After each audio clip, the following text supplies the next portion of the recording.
1761 ಜನವರಿ 14ರಂದು ಅಫ್ಘಾನ್ ಆಕ್ರಮಣಕಾರ ಅಹ್ಮದ್ ಶಾ ದುರಾನಿ ಮತ್ತು ಮರಾಠ ಸೇನಾಪತಿ ಸದಾಶಿವರಾವ್ ಭಾವು ನಡುವೆ ಮೂರನೇ ಪಾಣಿಪತ್ ಕದನ ಪ್ರಾರಂಭವಾಯಿತು.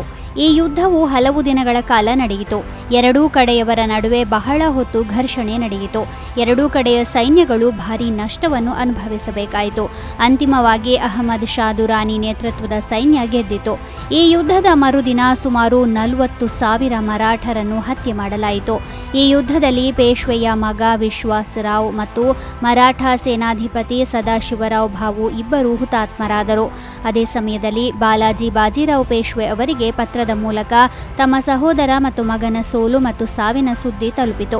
ಪತ್ರದಲ್ಲಿ ಹೀಗೆ ಬರೆಯಲಾಗಿತ್ತು: 2 ಮುತ್ತುಗಳು ನಾಶವಾದವು ಮತ್ತು 87 ಚಿನ್ನದ ನಾಣ್ಯಗಳು ಕಳೆದು ಹೋದವು ಮತ್ತು ಬೆಳ್ಳಿ ಮತ್ತು ತಾಮ್ರ ಲೆಕ್ಕಕ್ಕೆ ಸಿಕ್ಕಿಲ್ಲ ಎಂದು. ಈ ಯುದ್ಧದಲ್ಲಿ ಭಾವು ಸೇರಿದಂತೆ 28,000 ಮರಾಠರು ಕೊಲ್ಲಲ್ಪಟ್ಟರು. ಉಳಿದವರನ್ನು ಸೆರೆಯಾಳುಗಳಾಗಿ ತೆಗೆದುಕೊಳ್ಳಲಾಯಿತು ಮತ್ತು ನಂತರ ಅವರನ್ನು ಹತ್ಯೆ ಮಾಡಲಾಯಿತು.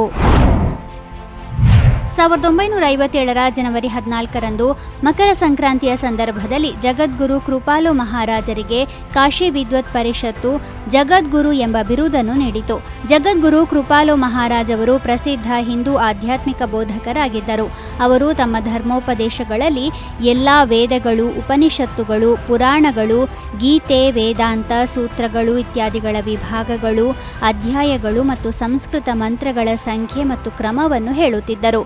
ವೃಂದಾವನದಲ್ಲಿರುವ ಪ್ರೇಮ ಮಂದಿರವನ್ನು ಕೃಪಾಲು ಮಹಾರಾಜರೇ ನಿರ್ಮಿಸಿದ್ದಾರೆ. ಈ ಭವ್ಯ ದೇವಾಲಯವನ್ನು ನಿರ್ಮಿಸಲು 11 ವರ್ಷಗಳು ಬೇಕಾದವು ಮತ್ತು ಇದಕ್ಕೆ 100 ಕೋಟಿ ರೂಪಾಯಿ ವೆಚ್ಚವಾಗಿತ್ತು.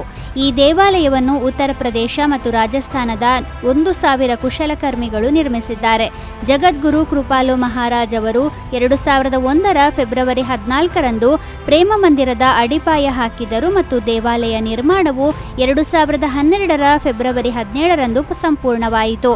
ಅಲ್ಲಿ 2013 ನವೆಂಬರ್ 15ರಂದು ಕೃಪಾಲು ಮಹಾರಾಜ್ ಅವರು ತಮ್ಮ 91ನೇ ವಯಸ್ಸಿನಲ್ಲಿ ಕೊನೆಯುಸಿರೆಳೆದರು.